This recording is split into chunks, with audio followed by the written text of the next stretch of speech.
Okay, students, good morning. Welcome again in a 32nd video of trigonometry. You know that we are discussing here problems of exercise 5.8, general solution and principal solution of trigonometrical equation. Clear? In this sequence, I'm going to tell you few other questions like as here. Question number 8 of exercise 3.8 exercise 3.8 question number 8 first part. Question is saying find the general solution of sin 3x is equals to cos x. Correct?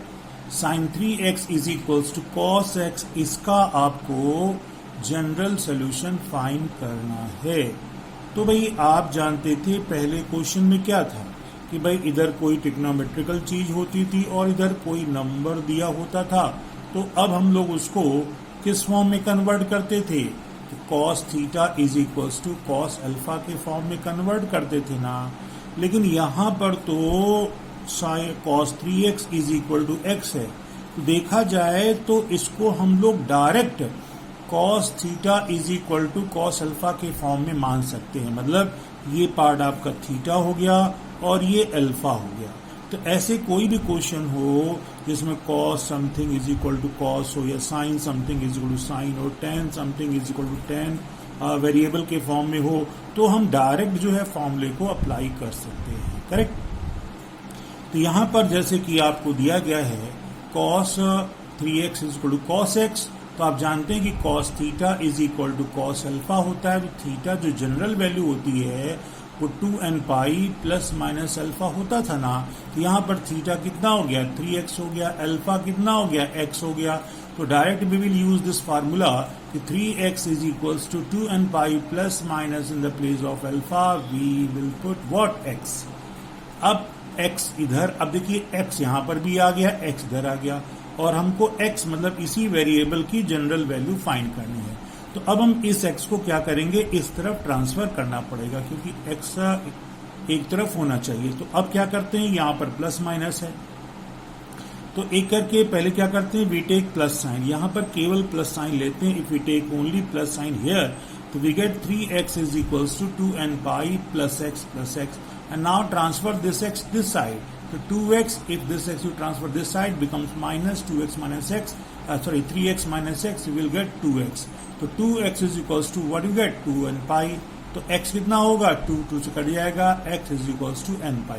तो भाई ये आपको एक answer मिल जाता है when we take a positive sign of this equation. Now when we take negative sign, अगर हम negative लेते हैं तो नेगेटिव लेने में क्या जाएगा? 3x, देखो ना आप 3x is equal to 2n pi minus x हो जाएगा. तो वही चीज आ गई.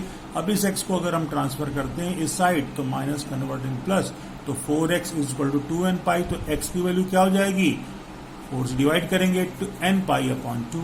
ये हमारा आंसर आ जाता है. इस तरीके से इस सोल्यूशन के हमको दो आंसर मिल गए. एक मिल गया x is equals to n pi और दूसरा मिल गया x is equals to n pi by 2. ये मिल जाता है. करेक्ट? तो चलिए हम इसी वे में कुछ और क्वेश्चंस को और थोड़े इस वे के कॉम्प्लिकेटेड क्वेश्चन को देखते हैं. ध्यान दीजिए. इसी में हम देखेंगे 9th का आपको सेकेंड पार्ट दिखा रहे हैं. 9th का सेकेंड पार्ट ये है कि tan x plus cot 3x is equals to 0. ये दिया गया. तो भाई इसको हम लोग ऐसे भी लिख सकते हैं. कॉट को अगर हम राइट हैंड साइड ले जाएं तो यह क्या? Minus 3 cot x is equal to 10x हो गया. अभी ऊपर वाले में क्या था? इधर भी कॉस था, इधर भी कॉस था, लेकिन इधर क्या है? इधर कॉट है, इधर 10 है. तो हम दोनों को अगर एक ही रेशियो में कन्वर्ट कर लें तो अभी जो ऊपर आप लोगों को मेथड बताया गया है उसी मेथड का हम लोग यहाँ पर यूज कर सकते हैं. तो हम क्या करेंगे कि ये जो कॉट है इसको 10 में कन्वर्ट करेंगे. माइनस भी है, माइनस को भी एलिमिनेट करना पड़ेगा साथ. माइनस कॉट 3x को 10 में कन्वर्ट करेंगे और यहाँ पॉजिटिव होगा, पॉजिटिव 10 में. तो भाई इसके लिए हमें हेल्प मिलेगी वो जो फार्मूले आपको बताए गए थे tan 90 plus theta. Is equals to minus cot theta, होता है ना। तो माइनस कॉट थीटा को अगर हम चाहें tan 90 प्लस थीटा लिखा जा सकता है। यहाँ थीटा क्या होगा, यहाँ पर 3x होगा, तो ये माइनस कॉट थीटा है ना, तो क्या लिखेंगे tan 90 प्लस थीटा। कर सकते हैं ना। देखिए इस फार्मूले की हेल्प से जब इधर tan है इधर tan बदलेंगे तो क्या आ जाएगा, तो आपका यहां पर आएगा क्या कि हाँ देखिए यहां पर, तो ये आ गया कॉट माइनस थीटा, क्या रहेगा tan 90 को पाई बाई 2 कर सकते हो, और ये प्लस थीटा कितना 3x हो गया, और इधर आपका tan x आ गया। तो अब इधर भी tan हो गया और इधर भी tan हो गया, तो अब ये फिर बन गया पिछले मेथड से tan theta is equals to tan alpha. अगर ऐसा होता है थीटा की जनरल वैल्यू क्या होती है n पाई प्लस अल्फा, तो यहाँ पर थीटा ये हो गया और अल्फा ये हो जाता है, तो थीटा कितना होगा, थीटा हो जाएगा n पाई प्लस अल्फा कितना x। अब ये x है, हमें इस x को राइट हैंड साइड में ले जाना है, और राइट हैंड साइड में देखोगे ये एंगल है, एंगल को इधर ले आओ। तो ऐसा जब करेंगे तो क्या होगा वो देखेंगे आप। तो जब ऐसा किया हम लोगों ने तो कितना हो गया, उधर वाले x को उधर ले आए। अब देखो इस वाले एंगल को उधर ले जाते हैं, 3x माइनस x बचा 2x, और इधर n पाई ये उधर गया तो माइनस पाई बाई 2 आपका कन्वर्ट हो गया ना। अब सॉल्व कर लेते हैं। x क्या होगा, 2 से डिवाइड करोगे 2 यहाँ आएगा, यहाँ 4 हो जाएगा, अंदर भेज दिया ये, तो ये आंसर मान लो या ये आंसर मान लो, हो गया। अब अगर आप और सॉल्व करना चाहें तो 1/2 दोनों में कॉमन है, बाहर ले लिया, ऊपर पाई भी कॉमन है तो पाई को भी बाहर कर दिया, तो आपका ये या ये जो हैं, ये दोनों में से कोई भी जो हैं वो आपके जनरल सोल्यूशन मिल जाते हैं। कर लेंगे। तो ये बहुत इजी क्वेश्चन था, आपने किया, आपने देखा कितना आसान है। चलिए हम आगे चलते हैं दूसरे क्वेश्चन पर। दूसरा जो क्वेश्चन है वो है 10th सेकेंड पार्ट, जैसा कि आप देख रहे हैं स्क्रीन पर 10th सेकेंड पार्ट। तो 10th का सेकेंड पार्ट क्या कहता है, 10th का सेकेंड पार्ट कहता है फाइंड जनरल सोल्यूशन किसका, tan square x minus √3 tan x is equals to 0 का। ये आपको एक दी गई है वैल्यू, और इसमें से आपको x का जनरल सोल्यूशन फाइंड करना है। तो भाई यहां पर देखो क्वाड्रेटिक आ गई, कोई दिक्कत की बात नहीं है। अगर आप देखोगे इन दोनों में क्या है, हमें tan कॉमन मिल रहा है, तो tan को जैसे ही कॉमन लिया तो हमारे पास ये चीज कुछ इस तरीके से आ जाती है, tan x into tan x minus √3 इतना 0। अब प्रोडक्ट में इतना और इंटू इतना जब 0 होंगे तो ये 0 हो सकता है या ये 0 हो सकता है या दोनों 0 हो सकते हैं, प्रोडक्ट में ऐसा होता है। तो अब हम एक एक करके लेते हैं। व्हेन दिस वन 0, तो जब tan x को 0 लिया है तो tan x की वैल्यू कितनी आ गई, 0 मान लिया, और 0 होती है किसकी, tan 0 की वैल्यू। तो अब tan x is equal to tan 0 हो गया, तो जनरल वैल्यू क्या हो गई, अब देखो ये tan थीटा हो गया, ये tan अल्फा हो गया, अल्फा 0 है, तो क्या होता है n pi plus alpha, alpha plus 0 आ गया, तो x की वैल्यू आपको क्या मिल जाती है, n पाई आपको यहाँ पर मिल जाता है। ये आपका आ गया पहला सोल्यूशन। और इसी तरीके से अगर हम दूसरे यहाँ पर, चूंकि आप ऊपर देखेंगे कि हमारे पास दो फैक्टर थे, एक ये था दूसरा ये, तो इसको 0 ले लिया था, अब इस वाले को 0 लेंगे। तो दूसरे में जब व्हेन tan x माइनस √3 को 0 लिया तो tan x की वैल्यू कितनी आ गई, √3, और √3 वैल्यू किसकी थी, tan 60 को बदलेंगे रेडियन में तो π/3, तो tan x is equals to tan π/3 आ गया। और अब हम जनरल सोल्यूशन निकालेंगे तो x कितना हो जाएगा, n pi plus alpha, alpha कितना है π/3, तो इसका हमें ये आंसर मिल जाता है। मेरी बात समझ गए। तो इस तरीके से हम क्या करेंगे, क्वेश्चनों को सॉल्व करके उसका जनरल सोल्यूशन हम फाइंड कर सकते हैं।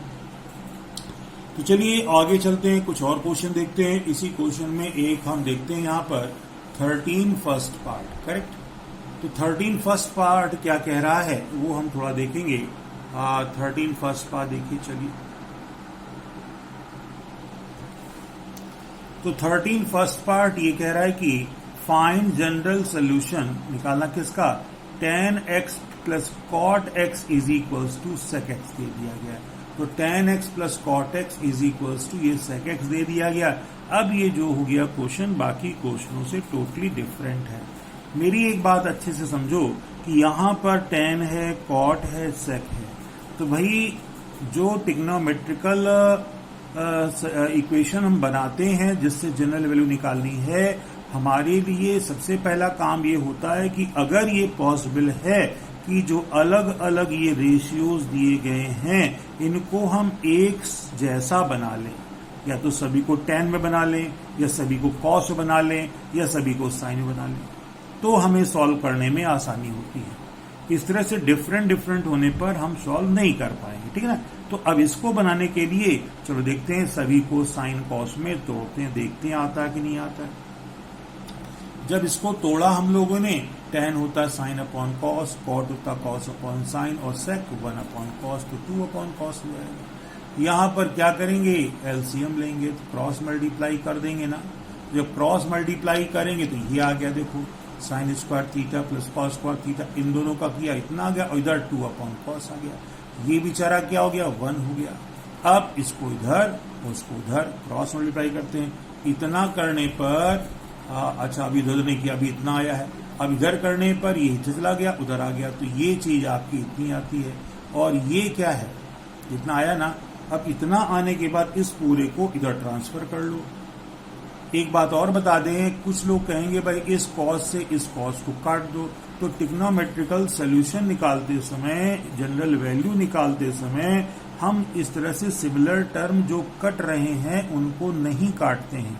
अगर इनको हम कट कर देंगे तो इससे क्या होगा कि हमारे आंसर में एक सोल्यूशन जो होगा वो कम हो सकता है, इसलिए इसको कट नहीं करेंगे। तो जब इसको क्रॉस मल्टीप्लाई कर लिया तो इतना आ गया, अब इसको जब ट्रांसफर कर देंगे, ट्रांसफर करेंगे तो cos x आ गया माइनस ये आ गया। अब इसके बाद इन दोनों में cos कॉमन ले लिया तो ये आ गया cos x इंटू ये। अब यहाँ पर दो फैक्टर हो गए, दोनों फैक्टरों में एक बार इसको जीरो लेते हैं और एक बार इसको जीरो लेते हैं। तो जब cos x को पहले इसको ले लिया, चलो अच्छा 1 माइनस 2 sin x को जीरो ले लिया, तो इसको जीरो लिया, sin x वैल्यू कितनी जाएगी, ट्रांसफर करोगे 1 को उधर, इसको उधर ले आएंगे नीचे, मतलब 1/2 आ जाएगा। 1/2 साइन 30 की वैल्यू होती, 30 को रेडियन में बदलोगे π/6, मतलब साइन ये बन गया थीटा और ये हो गया साइन अल्फा, आ गया ना। तो साइन थीटा साइन अल्फा, तो जनरल वैल्यू ऑफ x क्या होगी, x is equals to, sine का फॉर्मूला पता ही आपको, n pi plus minus 1 to the power n alpha, alpha के प्लेस पर π/6 आ गया, करेक्ट। ये हमें पहला सोल्यूशन इसका मिल जाता है। अब ऊपर चूंकि दो प्रोडक्ट थे, ये भी था, अब इसको जीरो ले लो भाई। तो जब आप cos x को जीरो लोगे तो आपको डायरेक्ट फॉर्मूला बताया गया था, cos x अगर जीरो होता है तो x होता है 2n प्लस 1 π/2, 2n प्लस 1 π/2, इसका क्या आ जाएगा, आंसर आ जाएगा, करेक्ट। ये आप ध्यान रखना यहाँ पर। तो चलिए अब आगे चलते हैं, हम लोग किसी एक और क्वेश्चन को लेते हैं। यहाँ पर आपके सामने हमने लिया है क्वेश्चन नंबर 14 का first part. Question number 14 first part जो लिया गया है वो कह रहा है कि sine 2x plus sine 4x plus sine 6x is equals to, यहाँ पर जीरो दिया गया। अब यहाँ पर 1 2 3 साइन के टर्म्स हैं। भाई देखो ये एडिशन में है या मान लीजिए सब्ट्रैक्शन में भी होते, तो इस तरीके से हम सोल्यूशन को नहीं निकाल सकते। हाँ, अगर प्रोडक्ट में हो जाते, जैसा कि पिछला क्वेश्चन था या बहुत सारे पीछे क्वेश्चन थे कि प्रोडक्ट में हमें वैल्यू मिलती है इज इक्वल टू जीरो में, तो एक प्रोडक्ट जीरो कर सकते हैं, फिर दूसरे को जीरो ले सकते हैं, फिर तीसरे को भी जीरो ले सकते हैं, ऐसा कर सकते हैं। प्लस माइनस में ऐसा नहीं होता, तो हमको इसको पहले सिंप्लीफाई करना है और एडिशन सब्ट्रैक्शन को मल्टीप्लिकेशन में कन्वर्ट करना है। और इसके लिए वैलिड फार्मूला क्या होता है, क्योंकि साइन में sine c plus sine d का। आप sine c plus sine d फार्मूले को याद करिए पिछले एक्सरसाइज में। तो जब इस तरीके से आता था तो अगर 3 टर्म हैं तो सबसे बड़े एंगल वाले टर्म्स को और सबसे छोटे एंगल वाले टर्म्स को एक ब्रैकेट में करते हैं और मिडिल वाले को अलग कर देते हैं, ऐसा कर देते हैं। अब यहाँ पर sine c plus sine d apply कर देते हैं और आपको पता है sine c plus sine d का फार्मूला क्या होता है, sine c plus sine d होता है 2 sine c plus D by 2 into cos c minus D by two, ये फार्मूला बताया गया आपको। तो sine c plus sine d जब अप्लाई किया गया यहाँ पर तो कितना आ गया, 2 sign c plus D by two, ये आ गया 2 plus 6x plus 2x by two, और c minus D by two आ गया। ये आपका एज इट इज हो गया, करेक्ट ना। अब हम क्या करेंगे भाई, इसको सॉल्व कर लो। 6 to 8 बाई टू, 4 तो 4x आ गया, 6x minus 2x 4x by two, तो 2x आ गया। ये आपका इतना बच गया। अब अगर देखो यहाँ पर साइन 4x है, यहाँ भी 4x है, इन दोनों में साइन 4x कॉमन मिल जाएगा। तो जब कॉमन लिया साइन 4x बाहर आ गया और अंदर ये बच गया। देखा आपने, तो हम लोगों ने क्या किया, ये प्रोडक्ट के फॉर्म में हम लोग इसको ले आए। तो इनटू में आ गए 2 टर्म्स ना, प्रोडक्ट में 2 टर्म्स आ गए कि नहीं, आ जाते हैं। अब जब प्रोडक्ट में 2 टर्म आ जाते हैं तो क्या करते थे, एक बार पहला वाला टर्म को 0 लेते हैं, ये और फिर दूसरे वाले को 0 लेते हैं। When we take first term is equal to 0, first term को 0 लोगे, sine 4x is equal to sine 0 आ जाएगा। अब ये sine theta is equal to sine alpha है, तो थीटा कितना हो जाएगा, 4x n pi plus minus 1 की पावर n अल्फा। वैसे 0 केस में डायरेक्ट फॉर्मूला था, क्योंकि ये तो 0 हो जाता है, केवल n पाई बचता है। तो डायरेक्ट हम लोग लिख सकते हैं कि साइन थीटा अगर साइन 0 है, theta is equal to n pi, ठीक है ना। तो यहाँ पर theta is equal to n pi आ गया, तो x कितना हो जाएगा, 4 नीचे आ जाएगा, n पाई बाई 4। तो आपने देखा ये हमको मिल गया सोल्यूशन पहला, कब, जब हमने पहले पार्ट को 0 लिया। अब हम दूसरे पार्ट को 2 cos x प्लस 1 को 0 लेते हैं। तो जब आप इसको 0 लेंगे तो cos 2x निकालेंगे, उधर जाएगा तो माइनस हाफ, और माइनस लगा है, हाफ है, इसकी वैल्यू cos 120 होती है, 120 की वैल्यू माइनस हाफ होती है cos में। अब 120 को बदल लेंगे हम रेडियन में, तो रेडियन में पाई बाई 180 जब करेंगे तो 2 पाई बाई 3 आ जाएगा। तो यहाँ पर cos x की वैल्यू कितनी आ गई, cos 2x की cos 2 पाई बाई 3, ये cos थीटा हो गया और ये cos अल्फा हो गया। फिर थीटा क्या होता है, 2n पाई प्लस माइनस, तो यहाँ थीटा 2x है, तो 2x हो जाएगा 2n pi plus minus, alpha कितना था, 2 पाई बाई 3 आ गया। अब यहाँ पर ये आ गया। अब x से 2 को भगाइए, 2 नीचे आएगा, इसके नीचे आएगा, 2 कट जाएगा, यहाँ आएगा, यहाँ 2 कट जाएगा, तो क्या बचेगा, n pi plus minus pi by 3 आ जाएगा। यही आपका हो जाएगा आंसर। बात समझ आ गई। तो बेटा इस तरीके से हम क्या करते हैं कि ट्रिग्नोमेट्रिकल इक्वेशंस को सॉल्व करके जनरल वैल्यू हम लोग फाइंड कर लेते हैं। चलिए और कुछ क्वेश्चन देखते हैं। क्वेश्चन हम चाहते हैं कि हर टाइप का एक क्वेश्चन आपको बता दें, जिससे कि आपको आगे करने में दिक्कत न हो और एक्सरसाइज को आप आराम से लगा सकें। तो यहाँ पर आपके सामने क्वेश्चन है 16th सेकेंड पार्ट बता रहे हैं, find general solution of 2 sine square x plus √3 cos x plus 1 is equal to 0, ये दिया गया। ठीक, तो अब जैसा कि मैंने पहले बताया था, याद करिए आप कि देखो भाई यहाँ पर साइन आ गया, यहाँ पर कॉस आ गया है। ट्रिग्नोमेट्रिकल इक्वेशन को निकालने के लिए हमारी कोशिश रहती ये है कि हम जितने अलग अलग रेशियोज हैं सभी को एक ही फॉर्म में या लाइक टर्म्स में कन्वर्ट कर लें। अब या तो आप इस कॉस को साइन बदल लो या इस साइन को कॉस में कन्वर्ट कर लो। ध्यान रहे x है तो x ही होना चाहिए, ये नहीं कि इसको कॉस को तुम साइन 90 माइनस ना, हम एंगल में कोई भी चेंज नहीं करेंगे क्योंकि x बदलेगा तो जनरल वैल्यू फिर इफेक्टिव होगी। तो यहाँ पर x में कोई चेंज नहीं लाकर ऐसा कुछ करो कि या तो ये कॉस साइन में बन जाए या ये साइन कॉस में बन जाए। तो इस कॉस को तो साइन में बदलना आसान नहीं है, हाँ इस साइन को हम कॉस में कन्वर्ट कर सकते हैं क्योंकि साइन स्क्वायर एक्स क्या होता है 1 माइनस कॉस स्क्वायर एक्स। तो देखिए वही करते हैं, यहाँ पर sign square theta 1 minus cos square theta, ये कॉस में है ही है। अब इसको 2 को अंदर भेज दिया, 2 माइनस 2 कॉस स्क्वायर एक्स आ गया और आगे कितना आ गया √3 cos x प्लस 3। अब देखा जाए सभी देखोगे लाइक टर्म्स में आ गए कॉस कॉस में। अब इसको थोड़ा सा सिंप्लीफाई कर लेते हैं।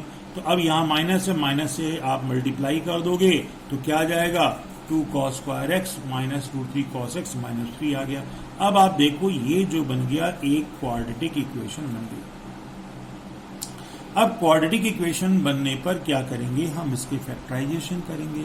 तो 10th में बताया गया था we have 3 methods. First is the middle term splitting method, the second one is the making perfect square, third one is the formula method.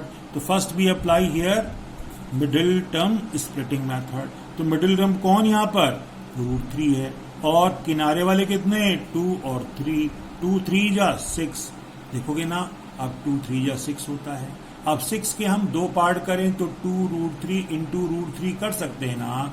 दोनों को मल्टीप्लाई करोगे फिक्स 6 आएगा. क्यों ऐसा कर रहे हैं, बीच में √3 है. अब 2√3 में से √3 निकल जाएगा तो बचेगा. देखो ऐसे हम लोग स्प्लिट कर लेते हैं. का मतलब ये हो जाएगा 2 cos स्क्वायर एक्स माइनस, चूंकि माइनस था तो 2√3 cos x minus √3 cos x. दोनों को सॉल्व करोगे यही आ जाएगा. फिर माइनस √3 आ गया. अब इनमें क्या किया है, इनमें क्या किया गया, इन दोनों को मैंने क्या किया, एक ब्रैकेट ले लिया. इन दोनों को एक ब्रैकेट में, इन दोनों को दूसरे ब्रैकेट. और इन दोनों में देखोगे 2 cos x कॉमन मिल जाएगा. तो 2 cos x कॉमन ले लिया. और जब 2 cos x कॉमन ले लिया हम लोगों ने तो क्या हुआ, तो क्या बचा अंदर, तो cos x माइनस √3 बच गया. और इधर भी क्या हुआ, जब यहां पर आपने इन दोनों में दो कुछ कॉमन मिल रहा है, √3 कॉमन मिल रहा है तो cos x माइनस √3 आ गया. फिर इनमें और इनमें देखो cos x माइनस √3 इन दोनों में कॉमन है. तो इन दोनों से कॉमन निकाल लिया तो क्या बचा 2 cos x और प्लस √3. ये 2 फैक्टर हमको मिल जाते हैं. फिर हमको 2 फैक्टर मिल गए. अब क्या करेंगे, पहला फैक्टर 0 लेंगे. तो देन पहला फैक्टर 0 है, जब इसको 0 करेंगे तो cos x √3. अब cos x √3 तो नॉट पॉसिबल है. क्यों, क्योंकि cos x की जो सबसे बड़ी वैल्यू होती है वो 1 होती है और cos x की सबसे छोटी वैल्यू -1 होती है. और ये √3 का मतलब 1.732 मतलब 1 से बहुत बड़ा. तो अब यहां पर लिखोगे कि since value of cos x is less than equal to 1 greater equal to -1 therefore this result is not possible. इससे जनरल वैल्यू को निकाला नहीं जा सकता है. तो भाई पहला फैक्टर तो 0 हो ही नहीं सकता. अब दूसरे को लेते हैं 2 cos x प्लस √3. तो जब दूसरे को लोगे तो cos x की वैल्यू -√3/2 और -√3/2 माइनस है. और माइनस जो cos होता है वो सेकंड क्वाड्रेंट में, तो एंगल कौन सा है 150 को सॉल्व करोगे तो -√3/2 आएगा cos 150 की वैल्यू. अब 150 को अगर रेडियन में हम कन्वर्ट कर लें ये 5π/6 आ जाएगा. ठीक, तो cos थीटा आ गया cos अल्फा. अब थीटा की वैल्यू क्या होगी, फॉर्मूला होता है x is equals to theta के x 2nπ plus minus alpha ये आ गया. और ये हमारा आ जाता है आंसर. बात समझ गई. तो इस तरीके से क्वाड्रेटिक इक्वेशन भी अगर आ जाती हैं तो भी हम क्या करते हैं, उसको सिंप्लीफाई करके सॉल्व कर लेते हैं. करेक्ट बेटा. तो ये जो कुछ क्वेश्चंस हमने बताया आपको, इसको आप सॉल्व कर लोगे. और चलिए बाकी कुछ क्वेश्चंस को हम अगले वीडियो में बताते हैं. तब तक के लिए थैंक यू.